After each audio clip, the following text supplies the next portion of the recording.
yeah. Oops.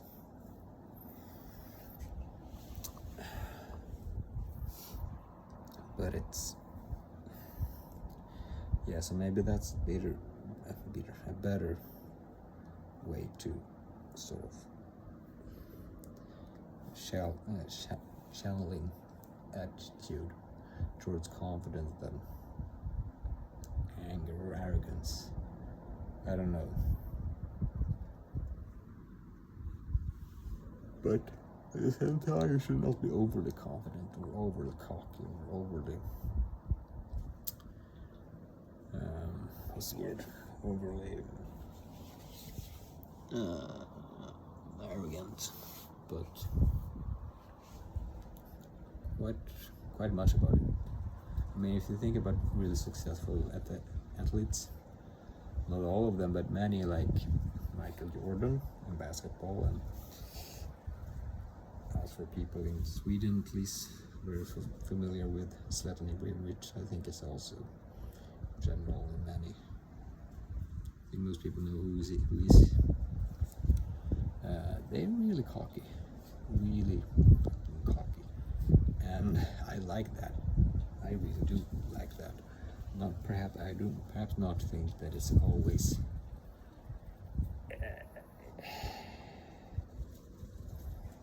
done in a graceful manner, and perhaps not always, but who will always make the perfect sort of, who has the perfect personality. But there's a lot to learn from those type of athletes, because there has to be a lot of psychological excellence in attitude to achieve such stuff, and perhaps some like those people are perhaps 10 out of 10 when it comes to athletic say self-confidence, but and other athletes on the same level are perhaps a 7 in that, but better at other things that compensate. But they're still, you can't be a 4 out of 10, or even a 6. If it's on that, like, you're at least to be a 7, and if you're a 10, that's just good and amazing, and you can get away with, but that's because you compensate perhaps with other things and stuff. But that's why I think sport can be really good, but you can have the same sort of, I mean, there's probably lots of people only in anything basically, like law, academic studies, or business, the same thing, like the attitude being the you could say cockiness, or being the reason for that person having that self-confidence and thus that performance level.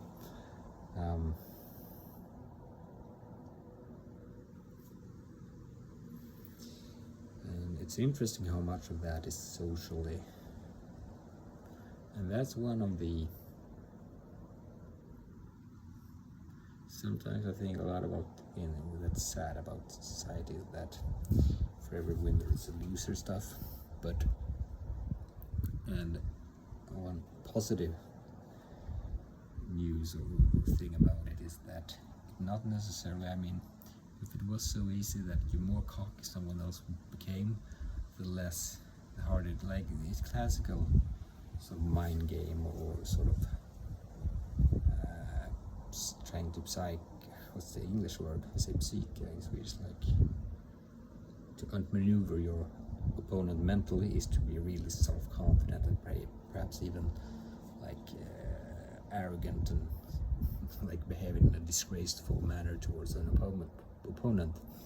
And depending on the opponent, many people seem to believe that that's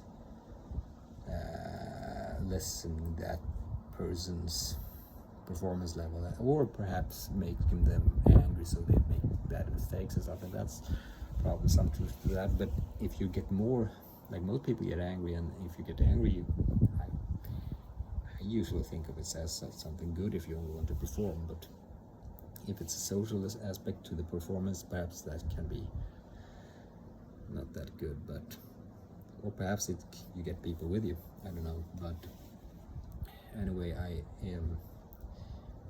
do think it works, like to maneuver someone, or perhaps even manipulate someone to be less, believe in themselves less, if they see, like for example, that the opponent is better, stronger, or sort of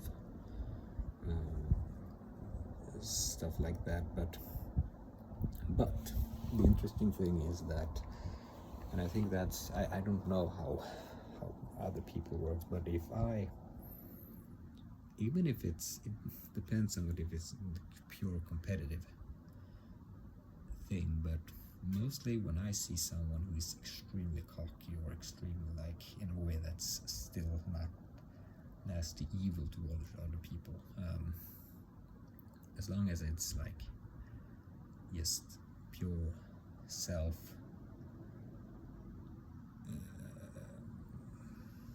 uplifting yourself to the skies, I mean, I get motivated by it, to see other people do that. I get affected in a positive manner, and that's a good thing, because if they think about a lot of things in society, like for example, if you going upwards, I mean, there's also always someone who's going to be the loser. I mean, of course, everyone wants to get up, and we should try to make things better for everyone and stuff like that. But there's always going to be people who's above average and below average in terms of different things, and hopefully we can have sort of a fair, so to speak, distribution of happiness. If you have some people being better at some things and other people being good at other things and stuff, but usually there is sort of a social hierarchical sort of levels to how much, if you succeed, good or bad, and that's sad. But when it comes to these, sometimes it could be purely like psychological. If you have an attitude to someone that is sort of cocky, and or sort of like that other person will feel diminished in being reminded of that sort of. But it's a good thing that that's not always the case, that you can actually be motivated, but someone being a cocky asshole, or is being believing themselves, because, and it's also good because you're affected by it. Your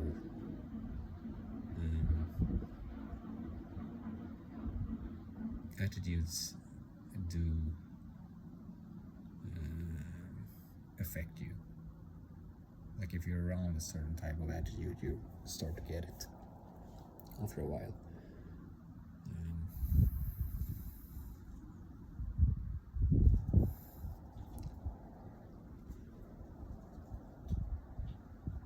So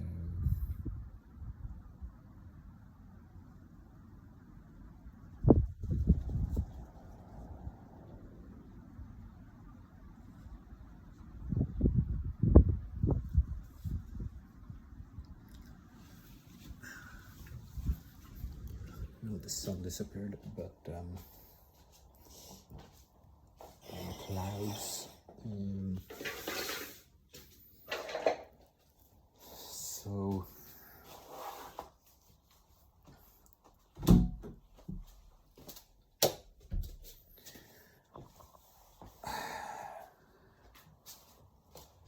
I think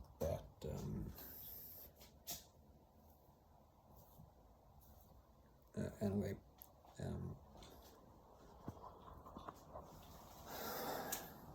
but it's not obvious how to tackle it.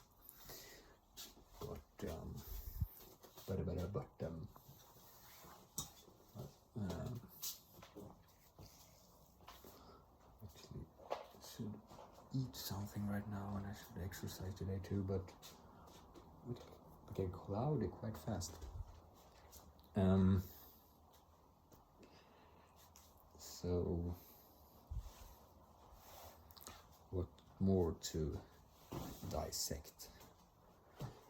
Maybe I don't have to make a long one. I was only been short cuts, but I guess I've been probably at minimum 40 minutes at this point. Perhaps 50, I don't know. But 40 is probably a good guess.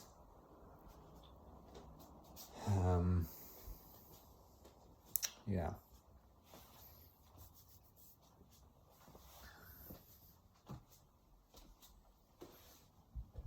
So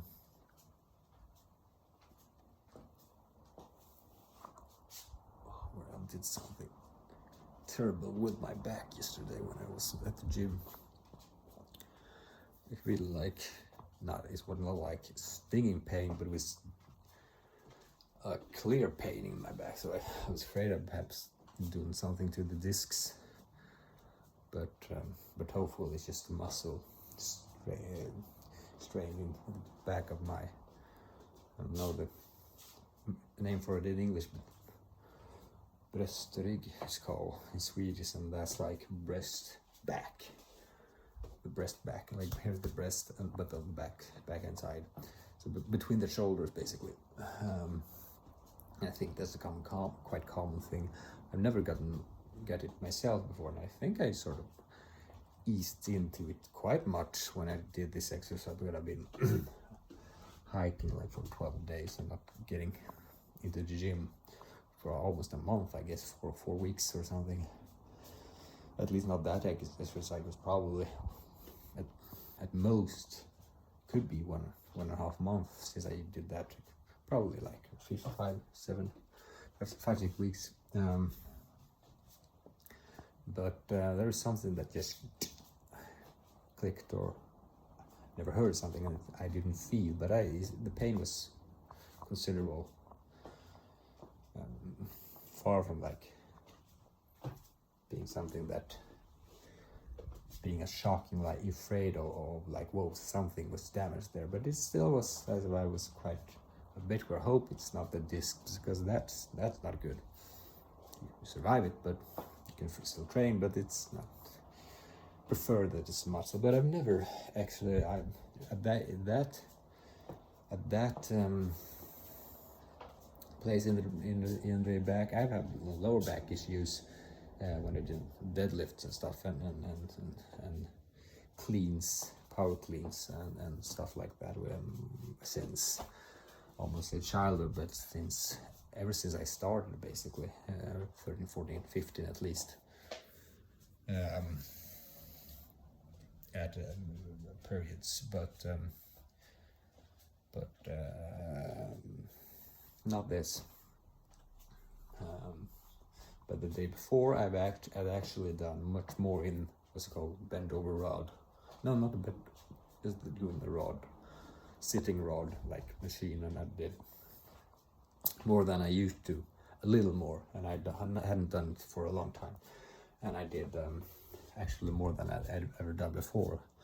But it was still like, and I actually felt a little in the lower back, but that was just due to the sort of jerking movement, to just getting it to, it's not a perfect technique, but I think it was mainly the load that made me, perhaps my back was a bit, so I didn't feel anything actually yesterday, and this was the day before yesterday.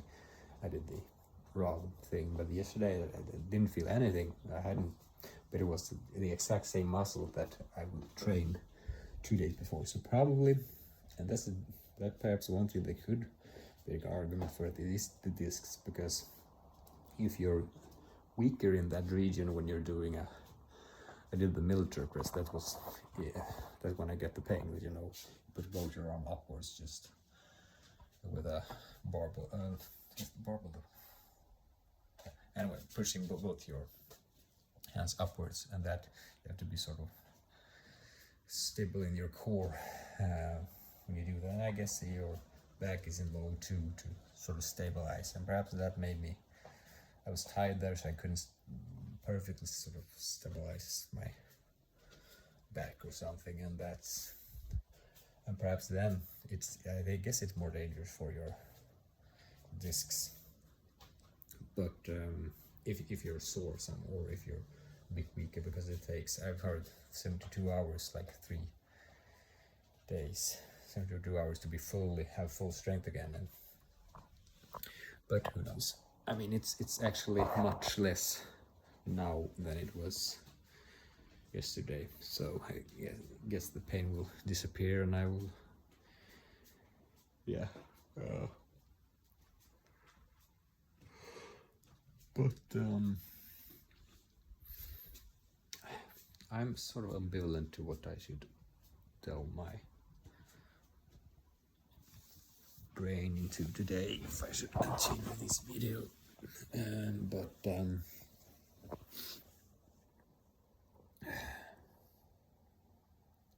yeah, I actually am quite disappointed on this caffeine trip.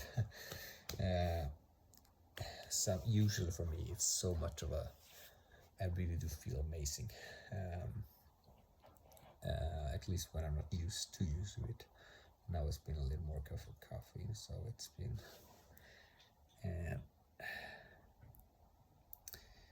But I guess I did not sleep too many hours.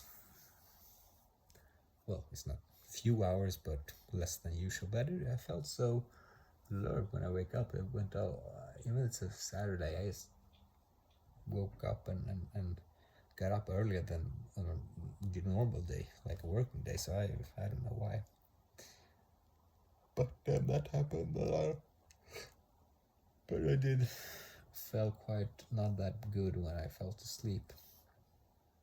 At least when I started to try to really get to sleep, I actually did not feel that good after a while. This bad feeling just spread through my body. I don't know why. It's not often that happens, but so at that point I thought, whoa, this is all the caffeine. That's what I thought, at least. But yeah, so not super alert now. Anyway,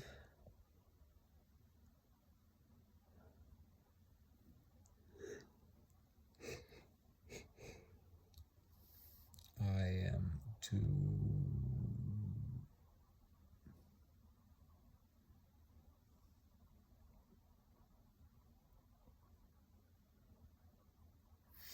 Well, maybe it's time to be a little more angry, because it's as if the world is just so fucking silly, without manhood, without masculinity, without balls. I myself is affected by it, of course, but we're all part of the problem. We better do something about it, because silly pussies. It's really, I mean, it's so dead. I usually think about this as a one way to word it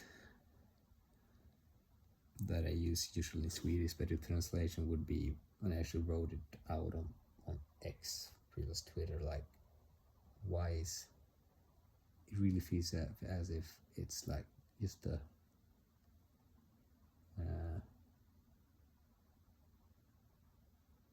Dead Sea with lost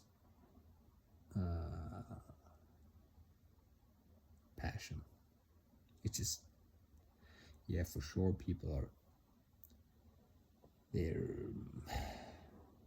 passionate about things, for sure, about like indeed critical things, but it's, I don't know, I just find it lame and stuff. I not at all saying that their issues are not important, or they are not I can't understand it. I mean, for sure that's I can understand that they're perhaps pissed off at things, and but for me it's still like, for me in my situation, like these many of the issues that they have is like, some of them are like I don't have the same problems. I can't be pissed. For sure I want that to be solved, that their issues with this Middle East or anything like, and but here now for me it's more like, and in the Western world there are a lot of issues, and but mostly it's so much energy, and even like the thing that people are passionate about is in most cases things that just a big waste of time and their lives going into theories and stuff that just have some main issue that they want to solve. That's for sure a problem that should need a lot of studying, but so much confidence in the method or their solution or their, again, it's like it's they can't think straight. I mean, they have, as Margaret put it, brain made out of cabbage, and it's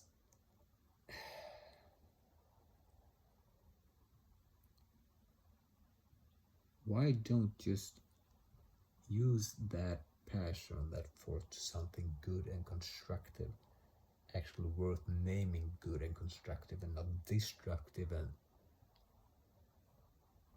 done. And I sort of feel sorry for them. I mean, as Munger says, the worst evil imaginable. What's that? It's a stolen mind. A stolen mind is the most evil imagined, and his amazingly good speech to what's called graduation, sort of after college, like the 3 or 4 years in college, is it's called graduation speech. I forgot the exact word, but that's the worst evils imagined for sure. Stolen mind, like he delved into theories and stuff that steal your mind from reality and sound constructive attitude towards other people and groups, and of course the counter movement, so to speak. Of course it's not fostered, but it's easy to get the same attitude towards them as I have sort of now, and that's why I describe anger as problematic, and I, of course, engages a much more bitter attitude towards this issue, but it's also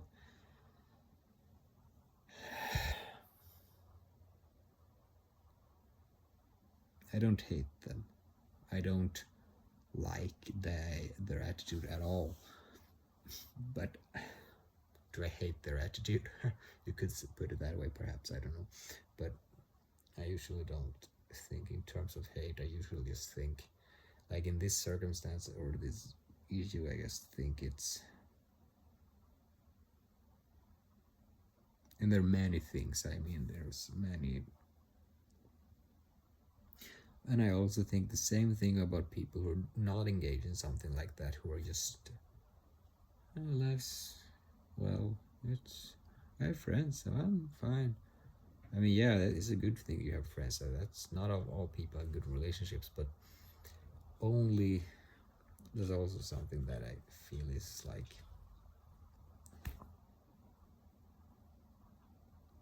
so what's the English word? Synd, not sin. In Swedish, synd could mean like sin, but it could also mean,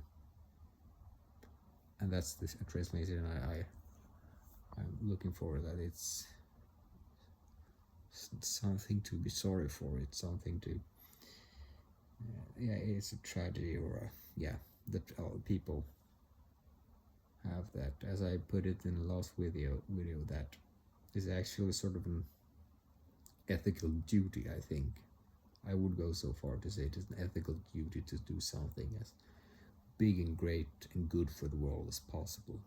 Like, it's so. I mentioned the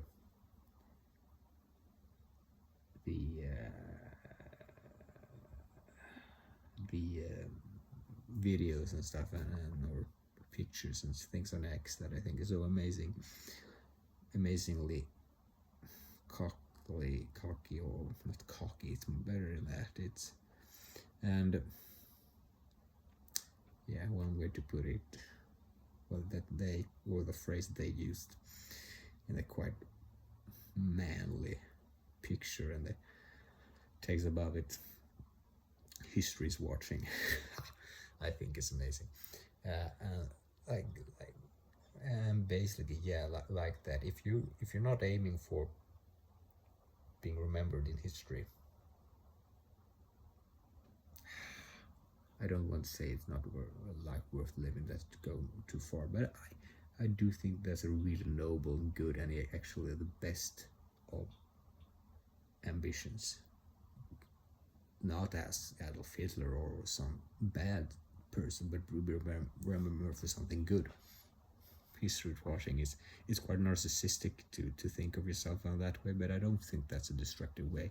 That's sort of narcissism is quite a degree, I guess, and if you're too low in your self-esteem, that's a problem in itself. But everything in balance, of course. But yeah, I think it's, as I talked about childishness and stuff like that last time, as some things like this can feel sort of childish or stuff, but no, it's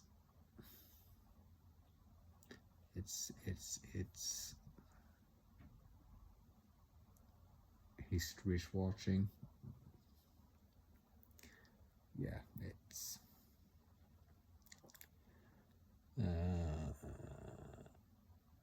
as my conclusion then was that usually the person expressing it or perceiving it as childish is probably because of lack of own direction and purpose, and deeply person, and perhaps even envious of someone else having a deep passion about something so deep and so determined that they're using the phrase history is watching and spreading that sort of thought that you could do something that could alter the history.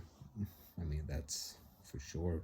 You're not guaranteed to succeed. I mean, it's most that won't even succeed, but or at least if they're not remembered, what they're engaged in will be remembered, and they're part of that.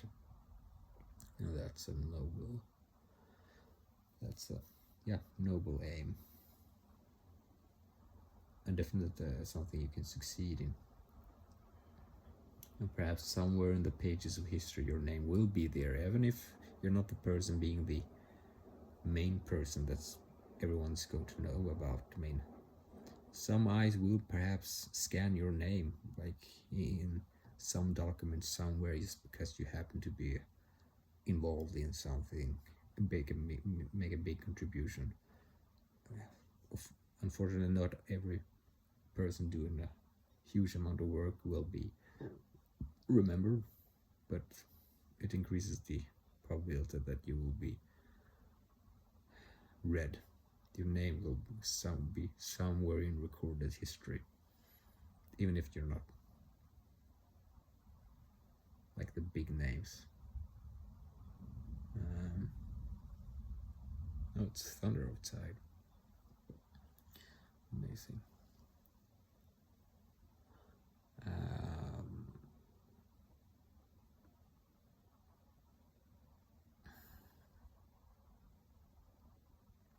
So yeah.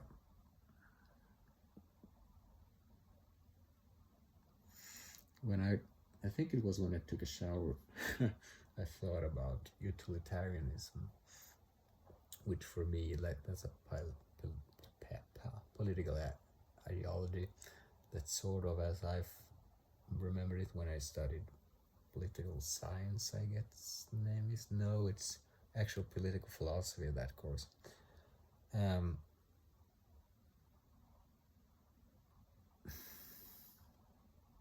it's often described as a almost as an infantile version of political ideology that later bloomed out in a more reasonable liberalism and libertarianism. Like liberalism was sort of a critique of, if I remember correctly, utilitarianism, and libertarianism in that sense was a reaction to liberalism. This is usually in Anglo-Saxon context where liberalism is sort of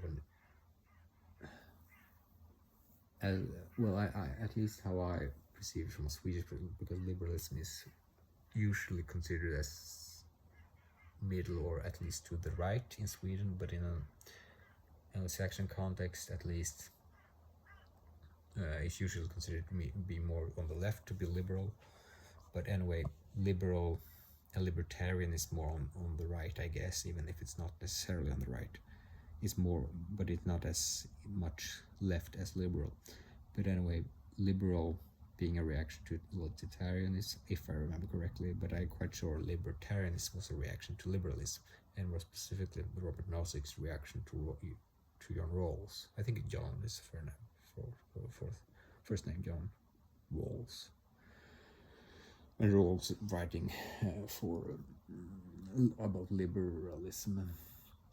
And the critique, I guess, is usually that it's impossible to use utilitarianism, and that is sort of the end justify the means sort of thing. But I usually thought about utilitarianism in a much more, I mean, that I like to optimize for social or for a society's well-being, as long as that's extreme cases when you're sort of sacrifice. If you could sacrifice a part of the population to make something amazing for the rest, and the total is still greater, of course, that's not good, and there are other extreme cases. But it's the general thing of optimizing. I mean, I quite sympathetic when you think about it, not optimizing well-being only necessarily, because like the argument about the Robert Nozick makes about sort of your brain in a soup that's full of endorphins, and you would believe that you're in reality, but most people won't go into that, because actually the professor teaching us about utilitarianism said that he thought that actually people would be like to go into that brain state of extreme, but I don't agree with that. I like that Robert Nozick's argument that we have a deep need for reality or truth, like even if it's an amazing experience, living to believing that something is a reality when it's not, even if it's no, we don't want that. We usually want a reality, but anyway, so that's despite that, I do think when people say you can't optimize utilitarianistic because you have to take consider relationships and stuff like that, but yeah, like me, I don't think of that as perfect arguments. I mean, the only way that you could be a functional individual is to take care of your relationships in a way that's not sort of short-term utilitaristic or something. Like the best way to actually make the best sort of to optimize for people's is to like first take care of your relationship, and maybe like and not sacrifice someone and rob yourself of friends and stuff, and destroying your own life to make something good. I mean, that's not even, you won't even be in the state to do something good if you do that to yourself. So, and that's why it's so important to like it's almost that they're sort of in this mode of thinking that everything that's good to yourself is somehow bad to others, which is an extremely widespread and bad, dangerous, and just really bad thought. Of course, some things that could be good for yourself is bad for others, but most think that good for itself in the sense of more knowledge and good ethical and constructive dealing with other people is going to make you someone who can contribute, getting more power and can better be able to see further into what's good for humanity in general. So more knowledge for you, I mean, it's just make what's good for you is good for everyone in that case. And this is not a way to rationalize egoistic behavior. I mean, there is egoistic behavior that's of course only egoistic and devastating for others, but so to be I don't remember. There's a lot of that I do not remember, so there's a big brasklapp, as we say in Sweden. There's a big, not caveat, what's the word? Have to say that I'm not, I do not know, I've forgotten too much about utilitarianism as a political. Now I'm usually thinking about it, how you act yourself.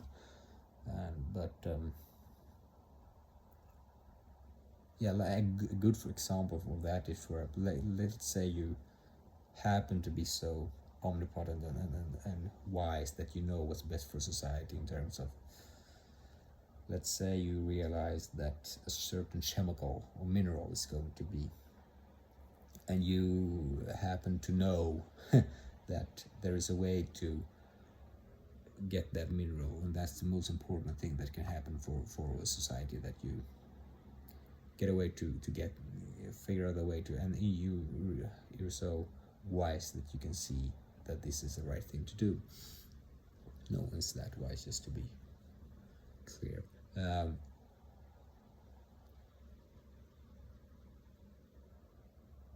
If you do not have talent or a lot of talent and a lot more passion to finding the answer to that mineral, not really, I think it was a lightning.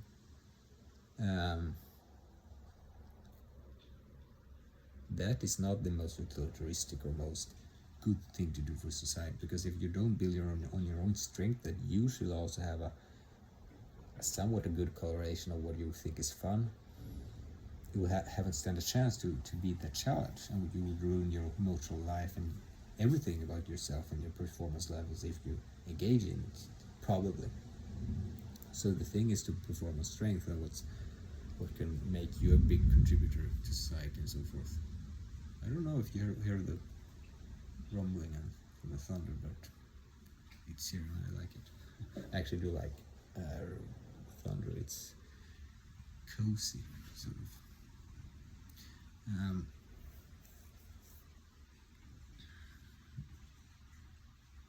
So, but as an ideology, I do not know at all if that's I mean, perhaps it's a naive. When it comes to politics, I still think that it's quite, I mean, but because I guess it comes to distribution of resources and stuff like that, and doing that in a utilitaristic manner is like believing too much of yourself and who's going to direct things and who's even wise enough to know how you should.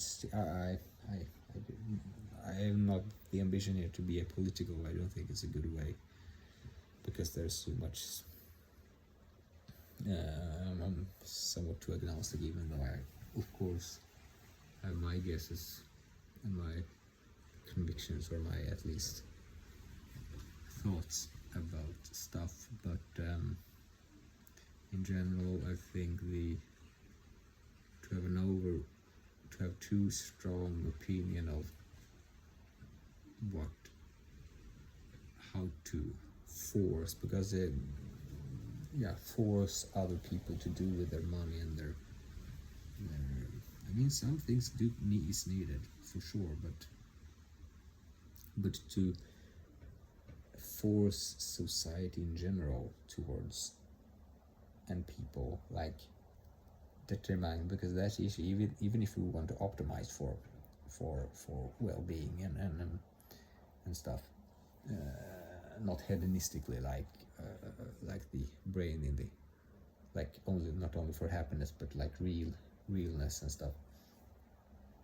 If it's still basically not well, I don't want to say impossible, but close to impossible to, well, basically impossible to know exactly what's the best thing for everyone in society. And that's why building on strength is a good thing, because that's something that you for sure have a sort of guarantee to contribute a lot within. And so as a political idea, well, I'm more on the side of no, don't even think about politics. I mean, well, of course, well, yeah, politics is no. Yeah, we want to do in politics what's best for everyone, so not altruistic way, man. But to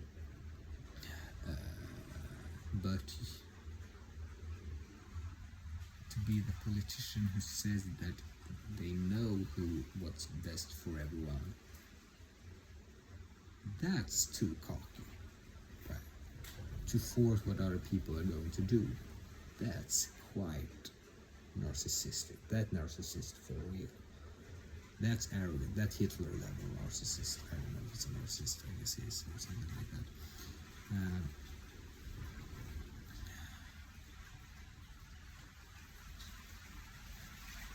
And I'm not sure I say this is a more moral. Not really.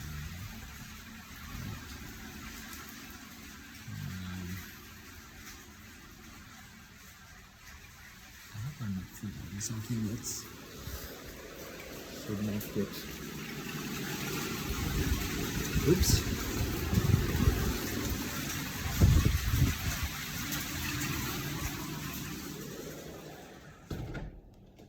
I've forgotten my.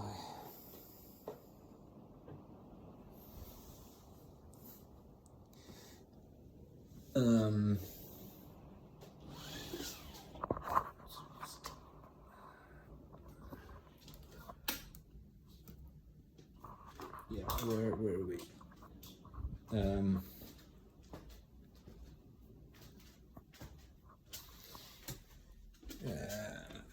Well, I'm not sure at all times that it's just less government control is good. I mean, perhaps it is, perhaps it isn't.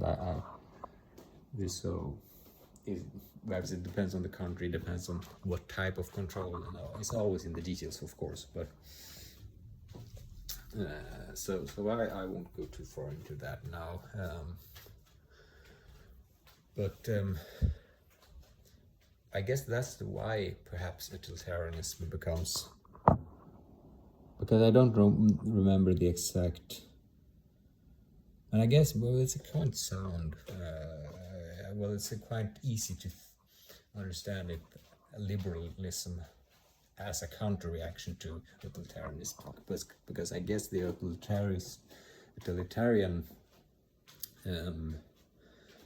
conclusion perhaps is that if you're going to optimize for the perfect society, you're going to sort of decide what's best for people. But in my view, like, it depends on what you mean with utilitarianism. If you're still optimizing for the best, I mean, any political ideology is probably saying that this is the best for society. And if it's the best, then it's utilitaristic. Or perhaps that's not the, I mean, if you optimize for utility, then it is utility. So I guess the word utilitarianism have been used for the attitude only that the state is going to determine exactly what some people are doing, or something like that. Because, but I mean, to optimize for utility is still something we're doing all the time in our lives and in society, for society. But of course, many people optimize for their egoistic performance, but and well-being. but more than perhaps for others. Well, that's not the best thing, but it's some people even, well, this could be a good thing, but some people, you don't even care about other people that much. And that's not a good thing, of course, but yeah.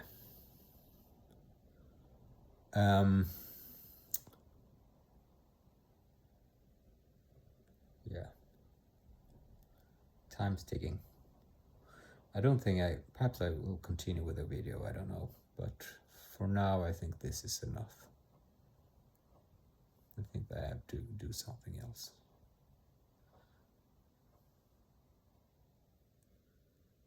Yeah, that is it. Bye.